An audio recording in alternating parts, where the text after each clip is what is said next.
Blood dripped onto the marble floor, not from war, but from a wedding.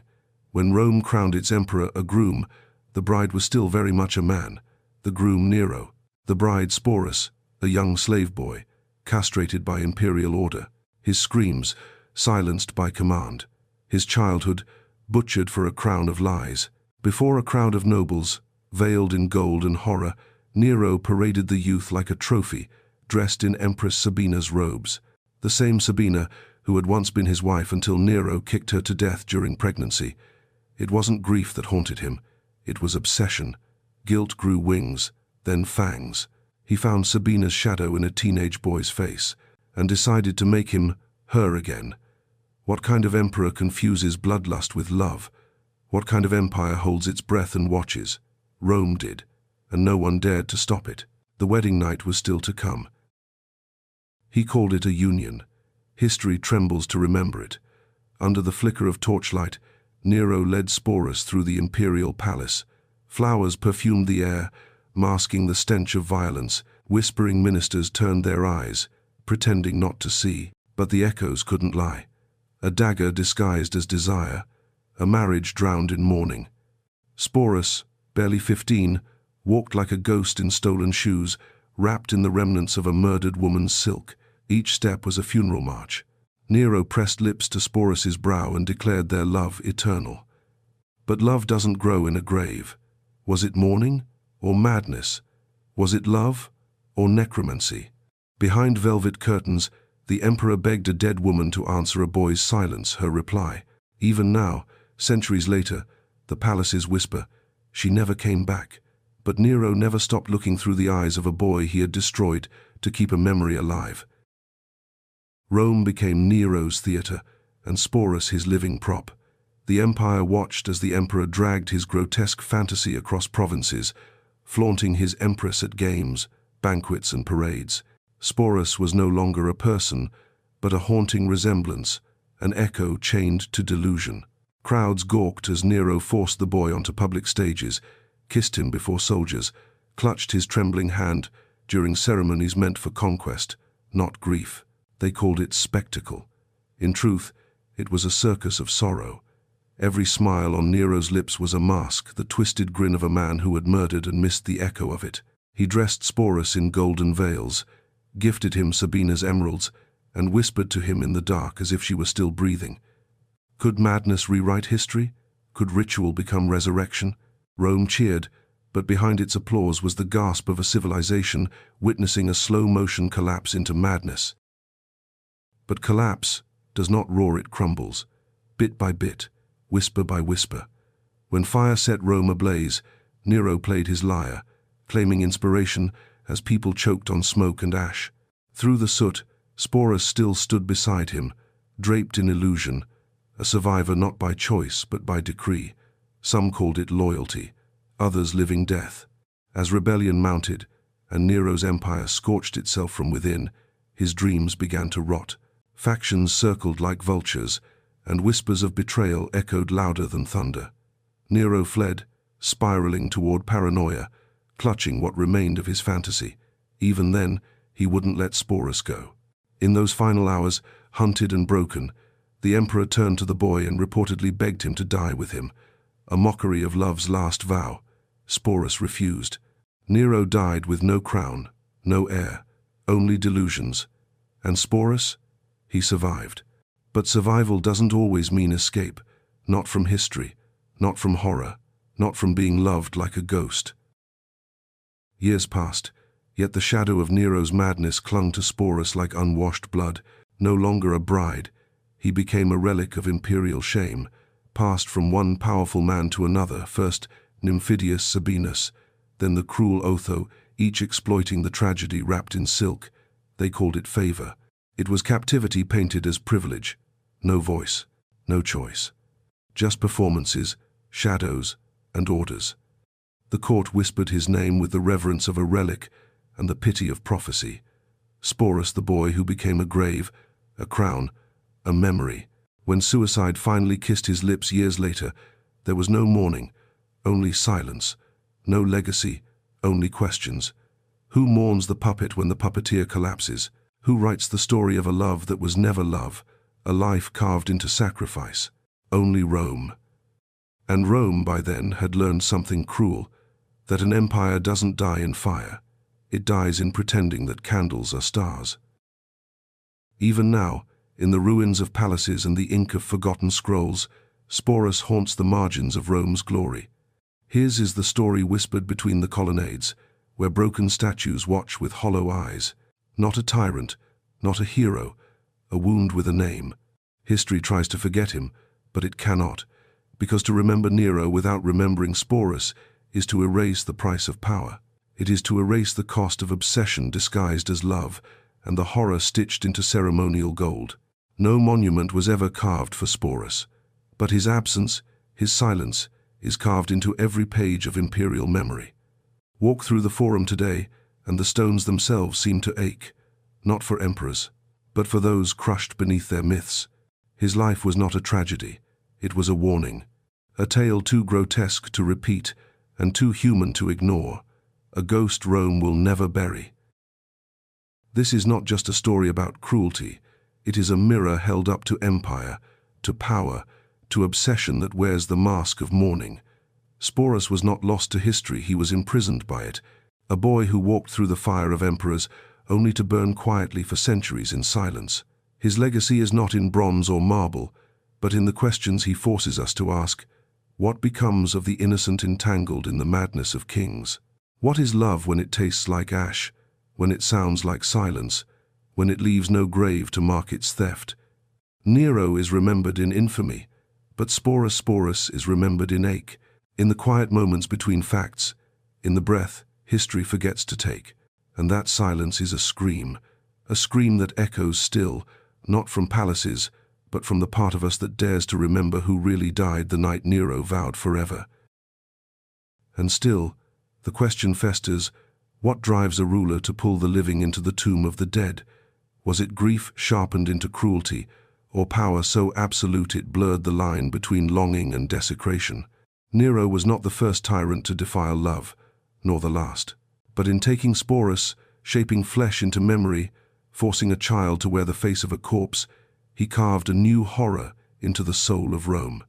This was not madness in exile, it was madness enthroned. And as empires rise and fall, statues topple and scrolls decay, that madness endures not in Nero's name, but in Sporus's absence. For every empire that worships power over mercy, image over truth, the story waits.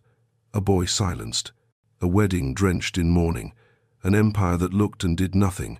History's crown is heavy, but it is the silence beneath it that bears the greatest weight. So when we speak of Nero, we must speak of Sporus, not as footnote, but as mirror, because there, beneath the spectacle, the fire, the collapse, lies the question Rome could never answer. Can an empire built on pain ever recognize the faces it erases? Sporus was not simply a victim.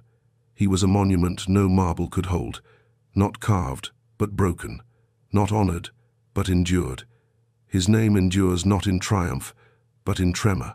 In every empire that confuses silence for peace, that confuses obedience for love, Sporus lives. His story is not entertainment, it is an indictment, a cry sealed in the bones of history whispering, "Look closer, look past the golden robes and torches, and see the boy in the shadow of the crown. That is where truth waits, bruised, unburied, and burning to be remembered." Because history does not end in chronology, it lingers in echoes, in ruins, in the strained hush between retellings. Sporus is not finished because Rome is not finished. Every new power that rests too comfortably on blood-stained thrones risks repeating his tale. He is not just a fragment of Nero's madness. He is the measure of its reach, a life twisted into symbol, stolen twice, first by force, then by forgetting. And when we forget Sporus, we forget what empire costs when empathy is no longer its architect. Let his name rise, not as legend, but as ledger as the price paid by those who dare survive in the wake of unchecked sorrow. So let the palaces crumble, let the flames return, but never let silence win. Not where love wears a wound, not where history tried to hide the boy behind the curtain.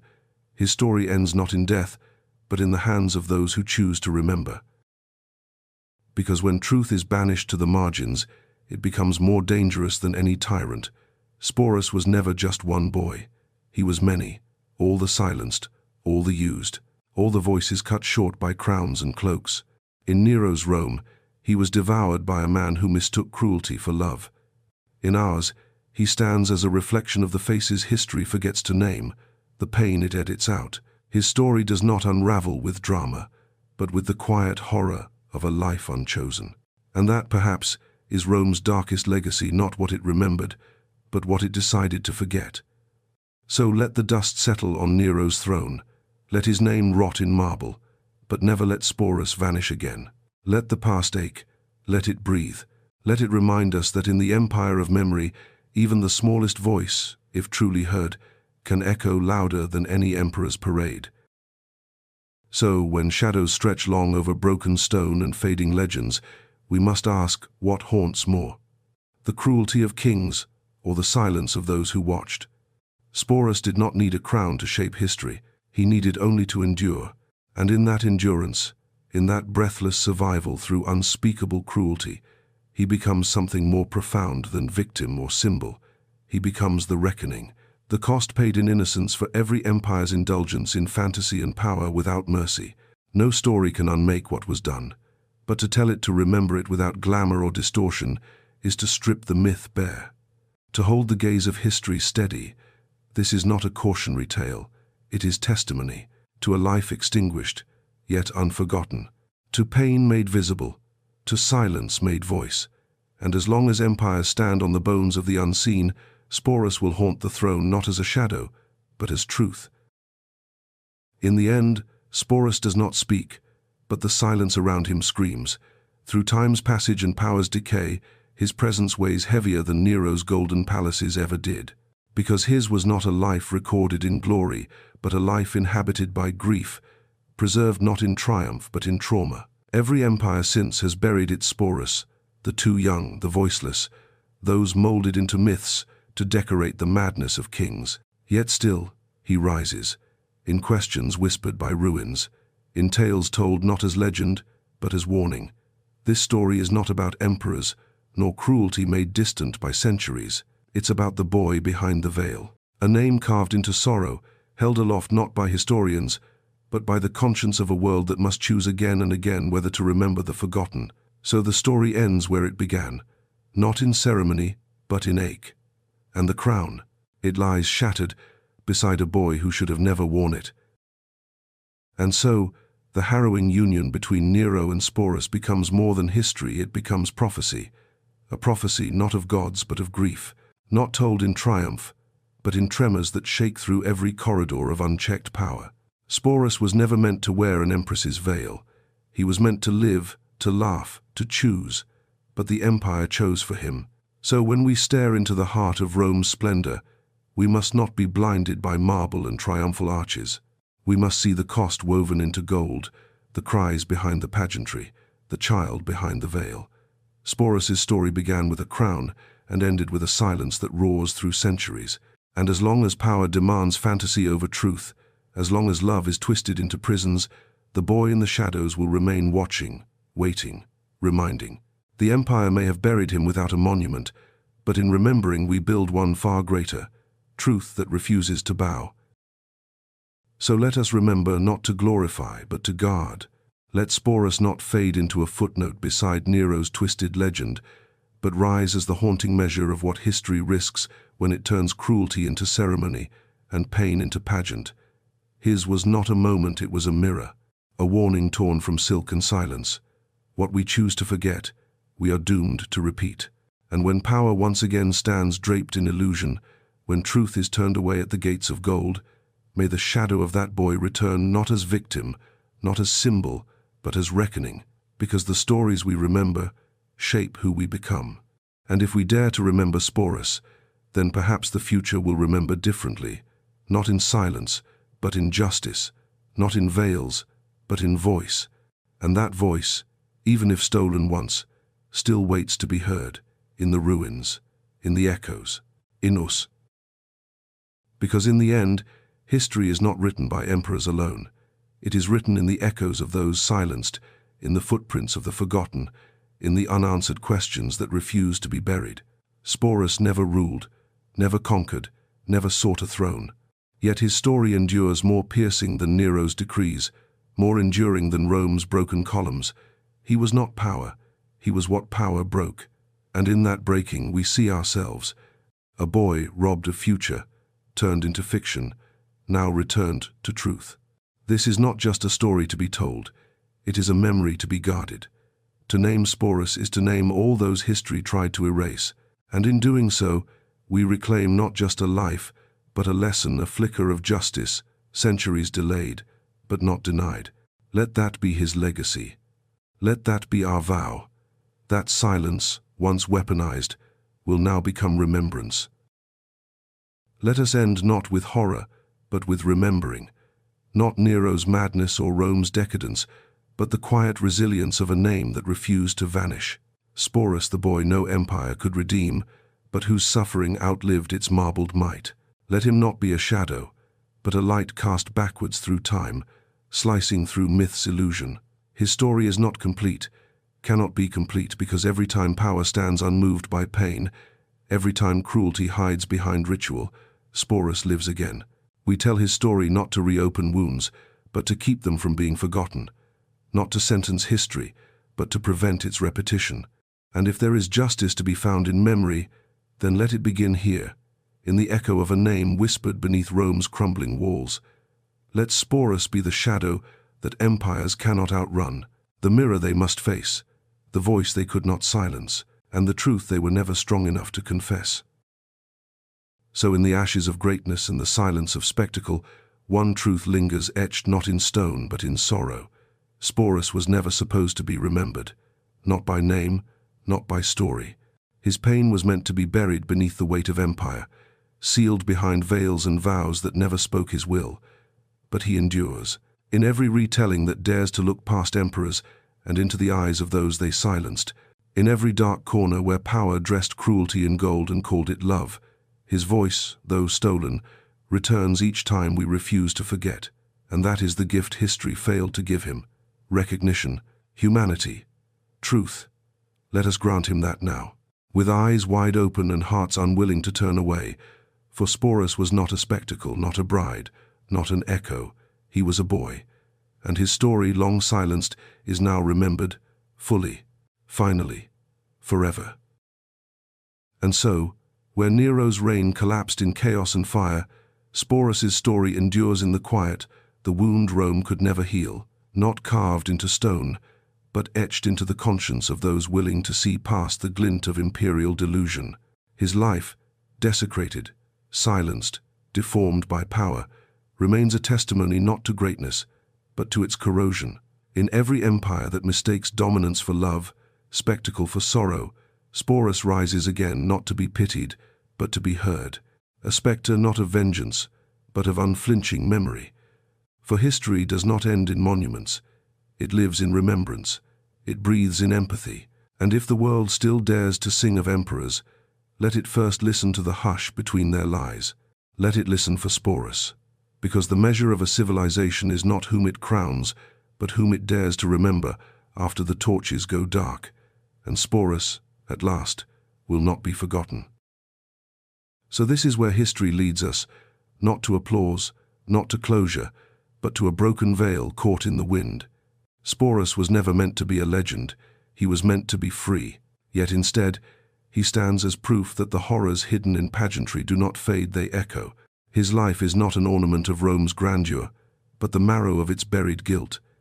In a world too eager to forget, remembering Sporus becomes an act of quiet defiance, a candle against empire, a whisper against silence, the torch passed not in fire, but in truth, in every voice that dares to speak his name. So let that name remain. Let it linger not only in ruins, but in hearts unwilling to gloss pain with gold. This is where the story rests, not with Nero's empire, but with Sporus's memory. Still here, still aching, still demanding to be seen not as symbol, but as someone. So let the final image be not of emperors or ashes, but of a boy walking through halls that mistook ceremony for care. Sporus, veiled in silk and sorrow, never asked to be remembered. But now, His story wraps around the world like a warning whispered through centuries. The crown that ruined him lies shattered not by revolt, but by remembrance. And in that remembering, we reclaim something sacred, not power, not glory, but the right to mourn what was taken, to name what was silenced, to honor what was never allowed to simply be. This is the reckoning Sporus never saw, the justice he was denied. And in every whispered retelling, in every soul that sees through spectacle into truth, he is no longer a shadow. He is a voice, a name, a boy who, in living through silence, taught history how to speak, and that, even more than empire, may be what truly endures. So remember him, not for the suffering but for the story that outlived it. Let Sporus stand, not as victim nor martyr, but as truth unmasked. In the ruins' hush, in the silence between torches, his name persists not because Rome remembered him, but because we do. This is the legacy no empire can command, no tyrant can erase. A boy who bore the weight of imperial madness, yet whose memory now carries the burden of remembrance. As history folds into new empires, each must answer, will we decorate our cruelty in veils, or will we learn from them? The past has spoken in silence long enough. It begs not for justice, but for truth. Truth that speaks with the voice of the forgotten. Truth that dares to name the nameless. Sporus, once erased, now remembered. Not a chapter of Nero's reign, but the story that makes sense of it, and in every whisper that dares to speak him back into the world he lives. So when darkness gathers where monuments once stood tall, and we find ourselves staring into the hollow eyes of forgotten statues, let Sporus be the name that trembles on our tongues. Not as relic or footnote, but as the heartbeat history tried to silence. The boy whose life was seized by a tyrant and molded into myth now stands redeemed by memory. No empire, no crown, no scroll can contain the resonance of his truth. For it is in the shattered fragments of his stolen voice that we hear the truest cry against power's cruelty. And if history is to mean anything, if memory is to carry weight beyond dates and deeds, it must hold the lives like Sporus's close, cradling what was broken, daring to speak what was once forbidden. Let this be the final vow, that we will not let him vanish again, that even in silence, Sporus will be heard, fully, finally, forever. And so, as the embers of an empire fade into dusk, and the shadows of cruelty stretch long across the dust of time, Sporus remains not beneath Nero's boot or Rome's marble silence, but above them as the one truth that could never be fully crushed. He was not the end of something. He was the beginning of remembrance, of reckoning, of refusing to forget the human cost behind every coronation. His name may never be written in gold, but it is etched in something far more enduring, the conscience of those willing to look power in the face and say, never again. For what lingers beyond conquest is not triumph, but testimony, not pageantry, but pain. And now, if his story has been reclaimed, if his voice echoes one last time across the ruins, then perhaps this time, history will kneel, not to power, but to truth.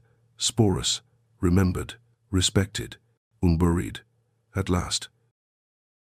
Let the last act of this tale stand not in horror, but in justice. Let Sporus's name be a light that cuts through history's most adorned lies.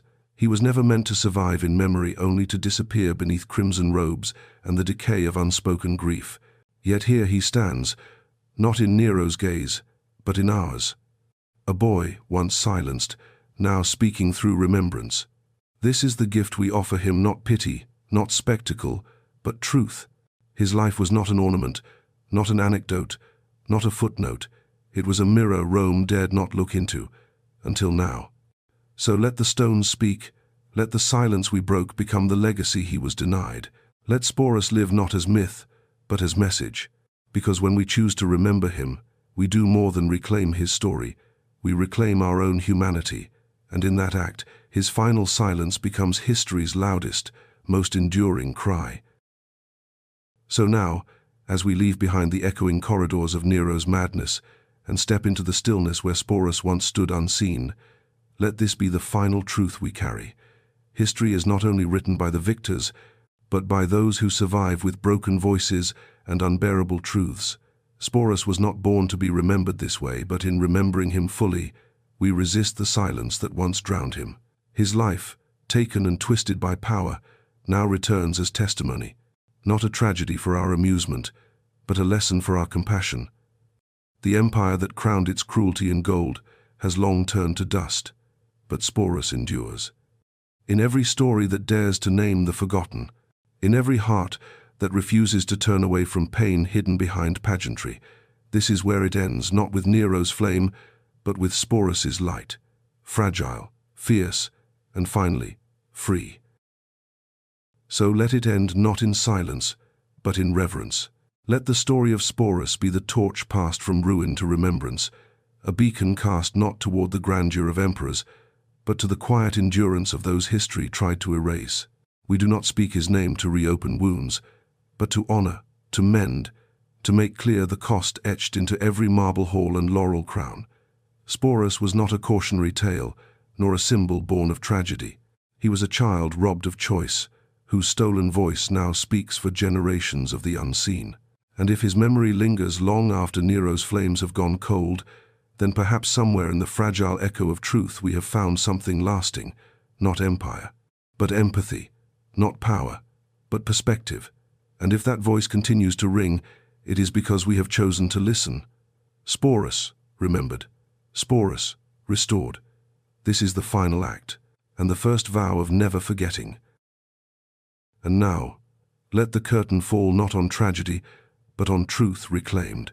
Sporus's voice, once drowned beneath the weight of empire, now carries beyond time's grasp, beyond palaces turned to dust. In speaking his name, we do not rewrite history, we reveal it. We peel back the gold to see the grief, the silence, the boy. No longer a footnote swallowed by Nero's shadow, Sporus stands in the open, raw, real, remembered. This is not the end of his story, because stories like his never end. They ripple, they wait, they remind. And we, by choosing to listen, take up the quiet torch he never dropped. So let it burn, through the veils, through the lies, through the centuries of silence. Let it burn until every forgotten voice finds light. Sporus, the boy behind the throne, the truth beneath the crown, and now finally, fully free to be heard, forever. So remember this, Sporus was never meant to be a monument. He was meant to be a boy, to walk unshackled through gardens, not gilded cages. The empire stole that, as it has from many, dressing tyranny in ceremony and cruelty in silk. But now, through time's long reckoning, the truth stands clearer than ever. No veil, no crown, no marble lie can erase his name. And in uttering it, we do more than recount a past, we restore a person, Sporus. A life once distorted beyond recognition, now rising honored not by empire but by remembrance. The last breath of this tale is not of fame nor fall, but of quiet defiance, and it leaves behind a single, searing vow: never let the silenced stay buried. Because in every story we choose to remember, in every forgotten name we lift from the ruins, we do more than resurrect a voice, we ignite a truth, one that will never go dark again.